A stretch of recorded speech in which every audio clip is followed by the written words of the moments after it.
Que le Seigneur Dieu vous bénisse abondamment. Je suis dans la joie d'être devant vous ce matin pour vous parler de la part du Seigneur. Alléluia. Sans lui, on ne peut rien faire. C'est lui qui nous a gardés, qui nous a protégés. Si nous sommes en vie, c'est grâce à lui. En deuxième lieu, je dis merci au pasteur, à son comité, de nous avoir confié cette tâche de pouvoir parler au peuple de Dieu. Alléluia. Ce n'est pas moi qui étais programmé, mais le Saint-Esprit m'a vu du haut de la chair. Alléluia. Aujourd'hui, nous allons parler de la foi avec les œuvres. Alléluia. La foi avec les œuvres. Nous allons lire dans les livres de Hébreux chapitre 11, les versets 1 à 2. On va compléter avec Romains chapitre 4, les versets 18. Hébreux chapitre 11, les versets 1 à 2. Et Romains chapitre 4, verset 18. Au travers ces deux passages, le Seigneur va nous faire du bien. Alléluia. Le Seigneur va nous faire du bien. Qui croit que le Seigneur va nous faire du bien ce matin? Alléluia. Que le Seigneur Dieu te localise au nom de Jésus. Nous lisons la parole de Dieu. Comme il est de coutume chez nous, nous honorons la parole de Dieu en se tenant debout. Or, la foi est une ferme assurance des choses qu'on espère, une démonstration de celles qu'on ne voit pas. Pour l'avoir possédée, les anciens ont obtenu un témoignage favorable. Est-ce qu'on peut acclamer le Seigneur?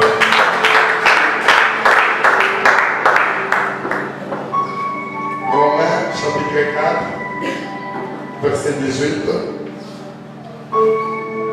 Espérant contre toute espérance, il crie et devint ainsi le père d'un grand nombre de nations, selon ce qui lui avait été dit, telle sera ta postérité. Alléluia. Est-ce que quelqu'un peut réacclamer encore pour les Seigneurs?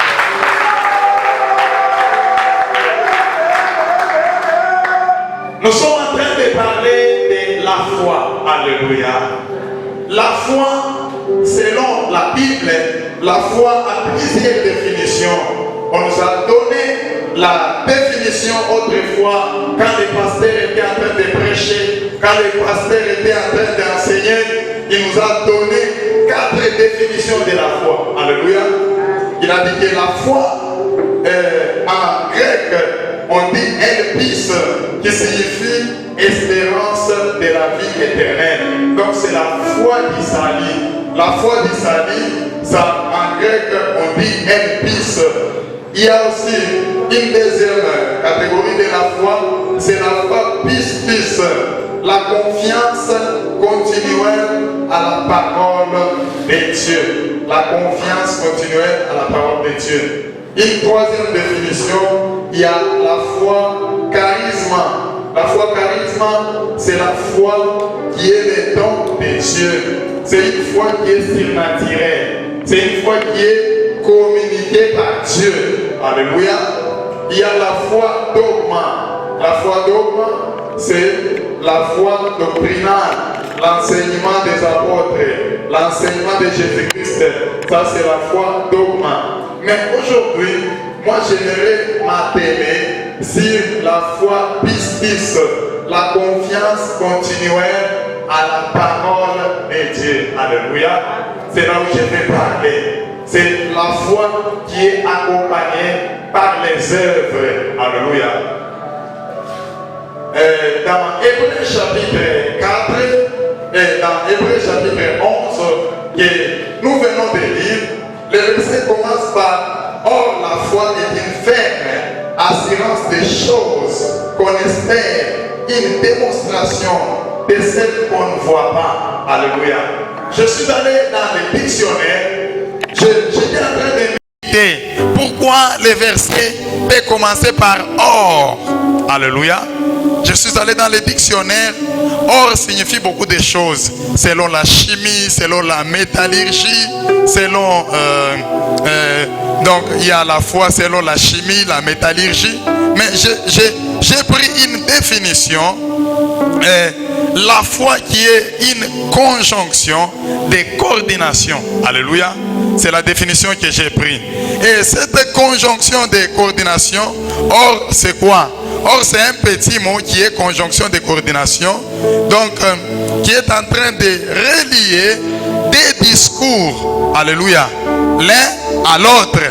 Et c'est une conjonction qui s'emploie pour exhorter, pour inviter et pour marquer le début d'un récit. Alléluia. C'est-à-dire que le verset ici est en train de nous inviter, est en train de nous exhorter à nous attacher à quelque chose. Ce verset est en train de relier des idées. Alléluia. Si vous allez un peu plus haut, dans le chapitre 10 du livre des Hébreux, la Bible nous dit dans le verset 35, n'abandonnez pas votre assurance à laquelle est attachée une grande rémunération. N'abandonnez pas votre assurance. Donc on est en train d'exhorter à quelqu'un de ne pas abandonner votre assurance à laquelle est attachée une grande rémunération. C'est-à-dire qu'à cette assurance, à ce que tu es en train de croire, il y a une grande rémunération. C'est-à-dire que la foi va payer quelqu'un. Je dis à une maman que la foi va te payer. La foi en Jésus-Christ va te payer. La foi en Dieu va te payer. Alors Dieu est en train de conseiller quelqu'un à ne pas se détacher, à ne pas abandonner la foi, à ne pas quitter la foi, à pouvoir s'attacher à la foi. Et si tu t'attaches à la foi va te payer. Alléluia. Le verset est en train de continuer en disant que c'est dans le verset 37, la Bible nous dit que le juste vivra par la foi. C'est dans le verset 38. Mon juste vivra par la foi. Mais s'il se retire, mon âme ne prend pas plaisir en lui. Alléluia. De la même manière que le juste vivra par la foi. C'est-à-dire que c'est la foi qui est en train de les réanimer. C'est ainsi que toi aussi, dans ta vie, il y a des choses qui sont mortes, mais la foi va les réanimer. Pourquoi la foi va réanimer les choses qui sont mortes dans ta vie? Parce que la foi, c'est Dieu lui-même. En préparant ce message, j'ai compris que la foi, c'est Dieu. Alléluia. Parce que la Bible nous dit quoi? La foi vient de la parole de Christ. Alléluia. La parole, c'est Dieu lui-même. Alors si vous vous attachez à la parole, c'est-à-dire que vous vous attachez à la foi. Alléluia. Et si vous vous attachez à la foi, c'est-à-dire que vous vous attachez à Dieu lui-même. De la même manière que Dieu est en train de vivifier, Dieu vivifie. C'est de la même manière, il va vivifier votre vie. Il va vivifier votre mariage qui est déjà mort. Il va vivifier votre finance. Il va vivifier tout ce qui est mort dans votre vie. Alors, Dieu est en train de nous conseiller au travers de ces versets à ne pas nous détacher de notre assurance. C'est-à-dire que si quelqu'un s'attache à Dieu, Dieu, il est notre assurance. Église de Dieu, attachons-nous à la foi. Ayons la foi à ce que Dieu est en train de dire sur notre vie. Ayons la foi à la parole de Dieu. Celui qui a la foi à la parole de Dieu, il va voir comment est-ce que Dieu va ressusciter sa vie. Il va voir comment est-ce que Dieu va transmettre la vie dans tout ce qui est mort dans sa vie. Peut-être que tu es en train de constater, il y a certaines choses qui sont déjà mortes dans ta vie. Mais si tu t'attaches à Dieu, Dieu est la résurrection. La foi qui triomphe du monde, c'est notre foi. Bien-aimé, si tu t'attaches à la foi, tu vas aussi triompher. Parce que la foi, c'est Dieu lui-même. Alléluia. Voilà pourquoi les versets commencent par or. Donc, c'est-à-dire que l'idée qui avait précédé, c'était, donc, on était en train de parler des gens qui se sont détachés de la foi. Et si vous vous détachez de la foi, l'âme de Dieu ne prendra pas plaisir en vous. Dieu n'aime pas les incrédules. Voilà pourquoi il nous exhorte. Voilà pourquoi il nous demande d'avoir l'assurance. Mon frère, ma soeur, quand Dieu parle, il est fidèle pour réaliser ce que lui-même il a dit. Il est derrière sa parole pour l'accomplir. Si les hommes vous ont promis des choses et ils n'ont pas réalisé, Dieu va réaliser.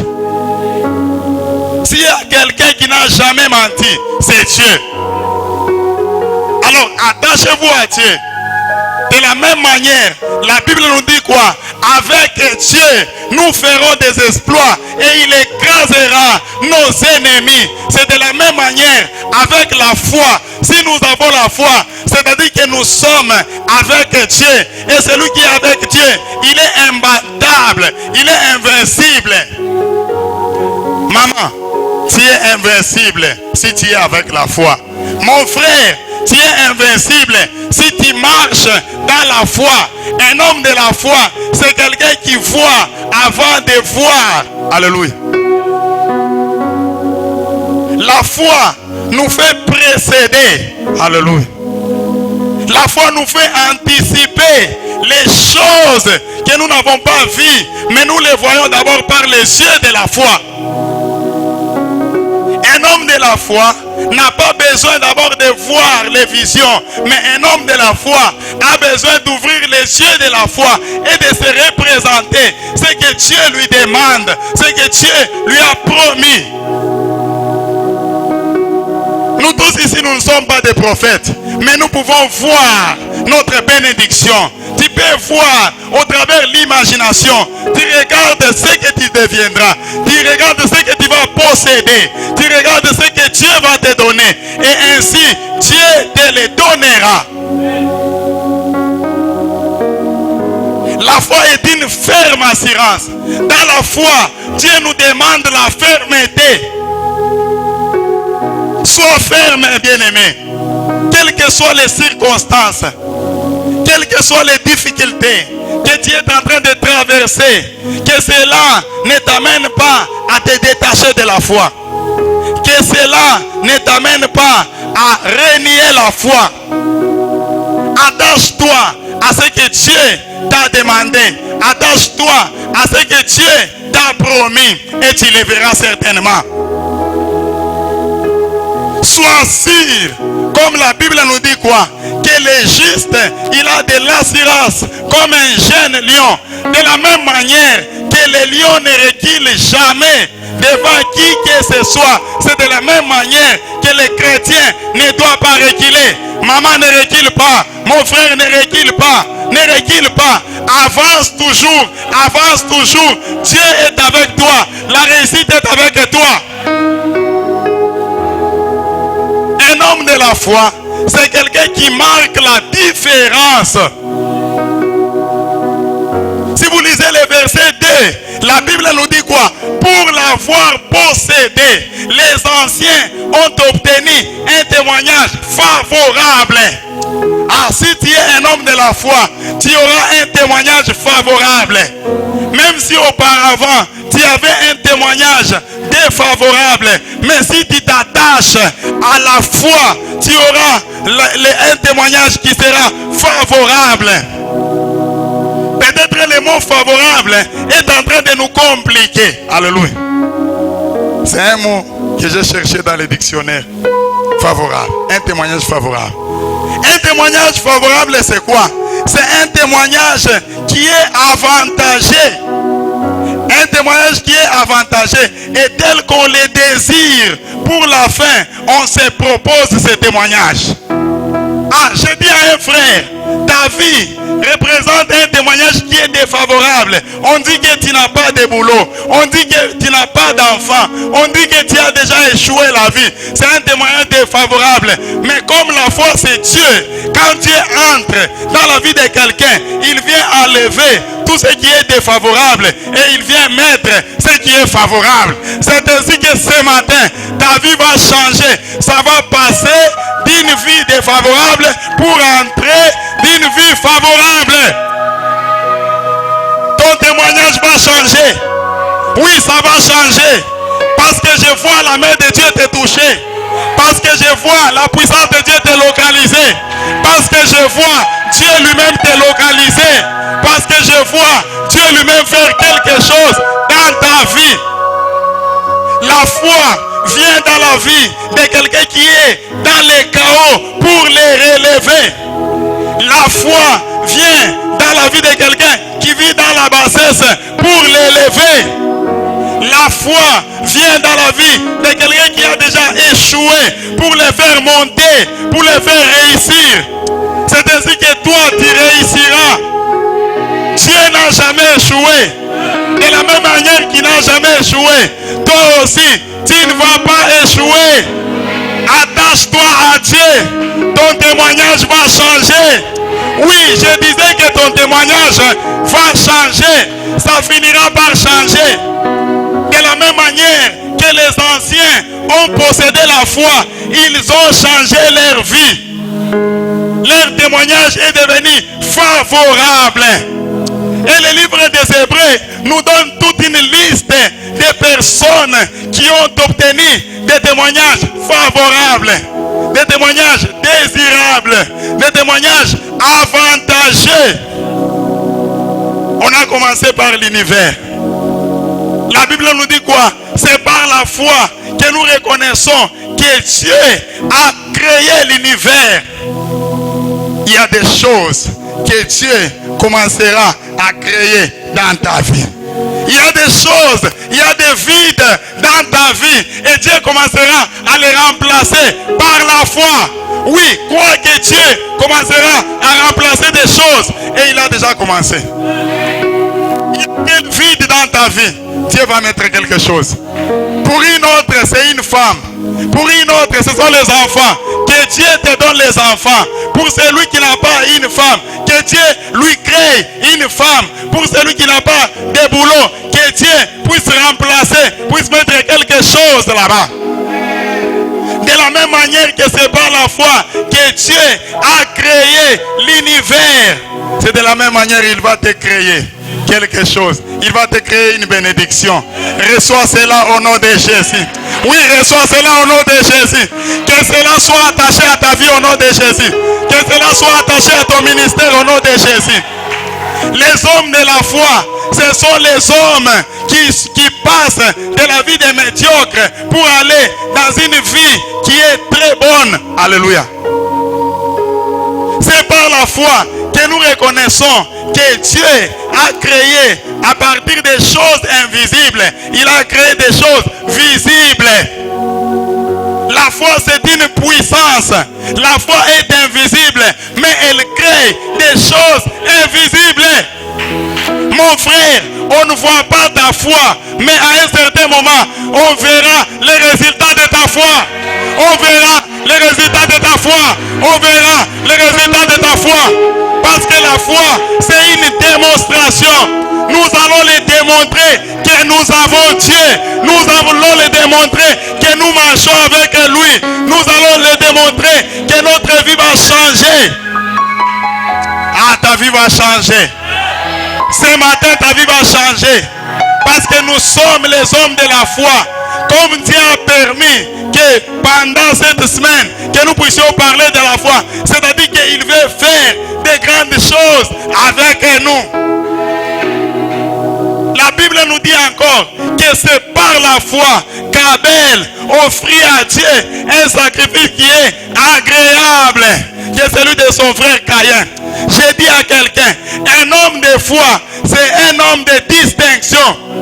Toi, tu vas marquer la différence. Tu vas te distinguer du monde. Quand tu es en train de chanter, foi, tu vas te distinguer. Quand tu es en train de modérer, modère par la foi, tu vas te distinguer. Quand tu es en train de donner les offrandes, donne-les par la foi, tu vas te distinguer. Quand tu es en train de prier, prie par la foi et tu verras des témoignages suivre ta vie. Tu verras, il y a des choses qui vont changer. Un homme de la foi, c'est quelqu'un qui fait des choses, des œuvres qui sont immortelles. Abel était mort, mais son offrande parlait. La Bible nous dit que quoi qui est mort, mais son offrande parlait. C'est-à-dire même toi, même tes œuvres que tu es en train de faire, ça va parler à ta place. Ça va rester. Tes œuvres seront inébranlables. Même après ton passage, les gens vont parler de toi. Ils vont parler de toi. On a tué Caïn, mais on n'a pas tué ses œuvres. C'est ainsi que je suis en train de dire à quelqu'un, on ne va pas te tuer. Tu ne mourras pas comme Caïn. Tu ne mourras pas. Toi, tu feras des choses, tu vas marquer la différence et Dieu va sécuriser ta vie. Les années qui sont en train de venir ici, ce sont les années qui vont marquer cette église ici. Nous allons faire de grandes choses. Ça va susciter même la haine. Mais Dieu sera avec nous. Dieu va nous protéger. Dieu va marcher avec nous. Ces années ici, nous allons faire de grandes choses. Nous allons voyager. Vous allez chanter. Vous allez marquer la différence. Même si on nous haït, mais nous croyons que nous avons un Dieu puissant. Nous avons un Dieu qui protège. Nous avons un Dieu capable. La foi. Marche avec la foi.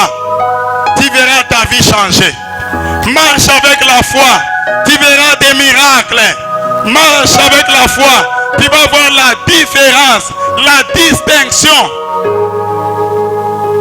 C'est par la foi qu'Enoch fut enlevé.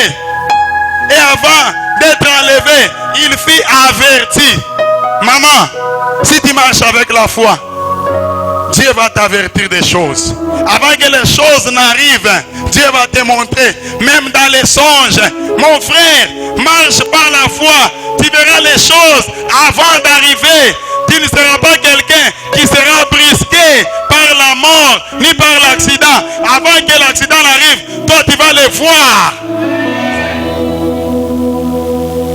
Les hommes de la foi, ce sont les hommes de témoignage. Les hommes de la foi, ce sont les hommes de la réussite. Ah, toi tu vas réussir. Toi tu n'es pas appelé à échouer. Tu es appelé à réussir.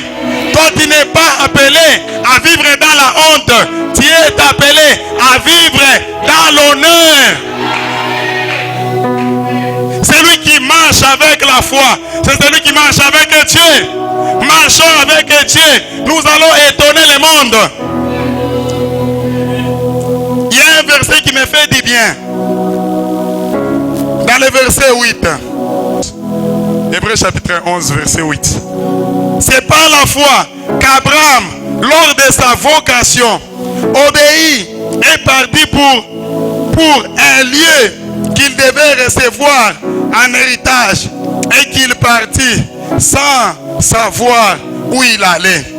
C'est par la foi qu'il vint s'établir dans la terre promise, comme dans une terre étrangère, habitant sous des tentes, ainsi qu'Isaac et Jacob, les co-héritiers de la même promesse.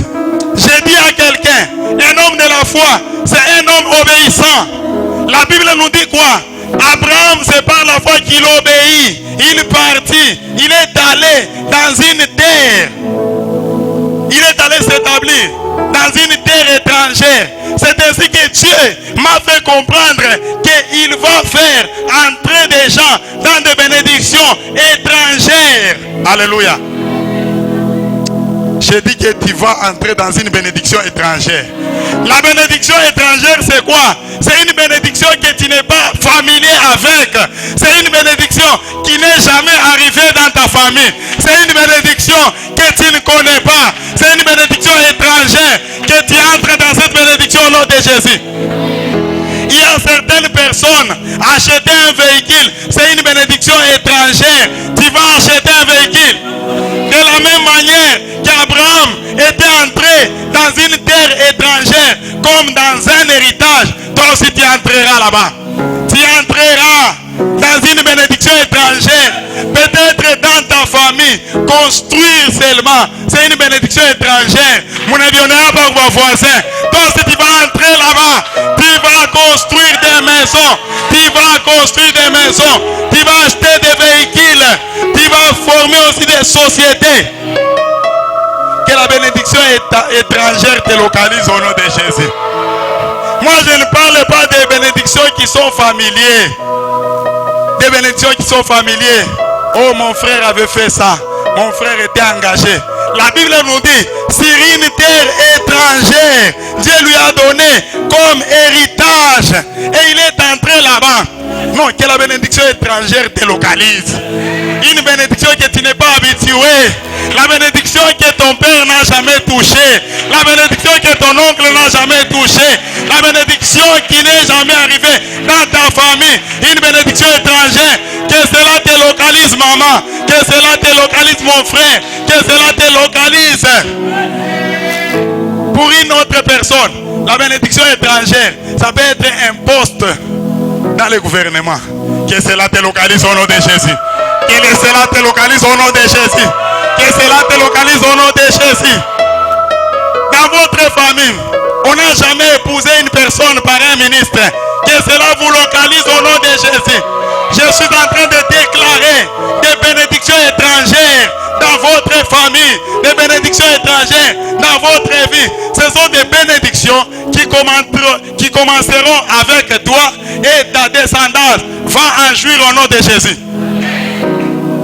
Abraham était entré dans une terre étrangère et son fils Isaac, même Jacob, est entré aussi là-bas. Ah, l'Éternel est en train de vous installer. Il est en train de vous installer dans des bénédictions étrangères. Il est en train de vous surprendre. Que l'Éternel vous surprenne au nom de Jésus. Avec des bénédictions étrangères. Que l'Éternel vous surprenne au nom de Jésus. Que cela ne se termine pas seulement par toi. Que cela puisse descendre. Puisse descendre. Puisse descendre. Puisse descendre. Puisse descendre. Puisse descendre. Même dans tes petits-fils. Je vois les bénédictions étrangères localisées déjà ici. Pour d'autres personnes, c'est le ministère. Dans votre famille, il n'y a jamais eu de ministre de Dieu. Dans votre famille, il n'y a jamais eu de serviteur. Mais ça va commencer par tes enfants. Et ça va descendre par tes petits-fils. Ça va descendre. Ça va descendre. Vous aviez compté des générations. Il y avait des féticheurs, des chefs coutumiers, des notables. Il y avait même des sorciers. Mais arrivé par toi, bénédiction étrangère. Bénédiction étrangère. Bénédiction étrangère. Bénédiction étrangère. Que cela vous localise au nom de Jésus-Christ. Un homme de la foi, c'est un homme qui n'échoue jamais. Tu ne vas pas échouer. Église du plein évangile, nous n'allons pas échouer. Nous allons réussir. Dieu nous a appelés à la grandeur, comme il veut que nous puissions parler de la foi. Les versets que j'ai lus, est-ce qu'on peut acclamer le Seigneur? Alléluia. Non, j'aime Dieu. Les versets que j'ai lus dans Romains chapitre 4, verset 18. La Bible nous dit, espérant contre toute espérance, il crie en sorte qu'il devint père d'un grand nombre de nations. Selon ce qui lui avait été dit, telle sera ta postérité. Espérant contre toute espérance. Je dis à quelqu'un, il y a des choses qui t'empêchent à espérer. Mais l'espérance de la foi vient bousculer toute autre espérance qui te faisait espérer la honte, qui te faisait espérer l'échec, qui te faisait espérer la médiocrité, qui te faisait espérer la fin de ta vie. Espérant contre toute espérance. L'espérance que la parole de Dieu nous donne, ça vient bousculer toute autre espérance. Même si tu es en train de vivre une situation qui est compliquée, mais l'espérance de Dieu vient bousculer cette situation.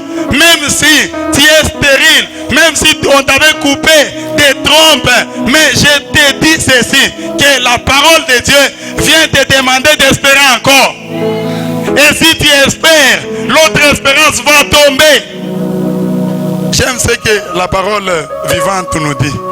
La parole vivante, selon les mêmes versets, dit ceci: il n'y avait plus d'espoir. Pourtant, Abraham a espéré. Même si il n'y a plus d'espoir, je te demande d'espérer.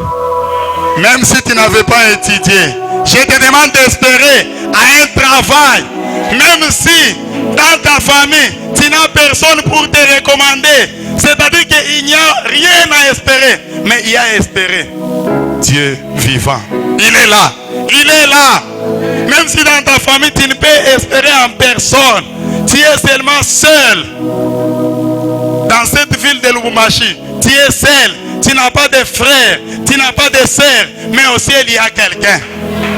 Abraham savait qu'il n'y a rien à espérer. Il ne pouvait même pas espérer en lui-même, mais il a espéré en Dieu. Il arrive des fois que nous ne pouvons même pas espérer en nous-mêmes. Nous ne pouvons même pas espérer en nos finances, mais nous pouvons espérer en Dieu. L'espérance était perdue par la vieillesse, mais il y avait quelqu'un qui lui donnait encore de l'espérance. La parole du Seigneur, selon les mêmes versets, ça nous dit, alors que tout lui interdisait d'espérer, il a espéré. Tout lui interdisait d'espérer. S'il regarde son corps, il dit que moi je n'aurai pas de fils. Il regarde Sarah, il dit que non. Sarah ne peut pas me donner un fils. Il regarde, et donc il n'y avait rien. Mais au ciel, il y avait quelqu'un qui pouvait lui rendre capable. Mon frère, tu as regardé ton niveau d'études, tu vois, il n'y a rien à espérer. Tu n'es qu'un simple breveté, tu n'es qu'un simple diplômé. Mais au ciel, il y a quelqu'un qui peut te donner de la valeur plus qu'un licencié. Ma soeur, tu te regardes dans le miroir, tu regardes, tu n'es même pas très belle. Mais au ciel, il y a quelqu'un qui peut te faire rayonner, qui peut faire rayonner ton visage. Et on va te regarder comme ça, on te trouve très belle. Peut-être que tu regardes ton âge, tu dis que non, il n'y a rien à espérer. J'ai déjà atteint 35 ans. Mais au ciel, il y a quelqu'un qui rajeunit les gens. Au ciel, il y a quelqu'un qui nous donne encore de l'espoir. Il y a à espérer. Il y a à espérer. Il y a Jéhovah Rapha. Il y a Jéhovah Nissi. Il y a Jéhovah Tsikenu. Il est là. Il peut nous tenir par la main. Il est là. Il peut nous faire réussir. Il est là. Il peut nous élever. Il est là. Il peut nous donner une promotion. Que cela soit attaché à ta vie au nom de Jésus. Que cela soit attaché à ton ministère au nom de Jésus. Que l'Éternel te localise au nom de Jésus. Que Dieu vous bénisse abondamment.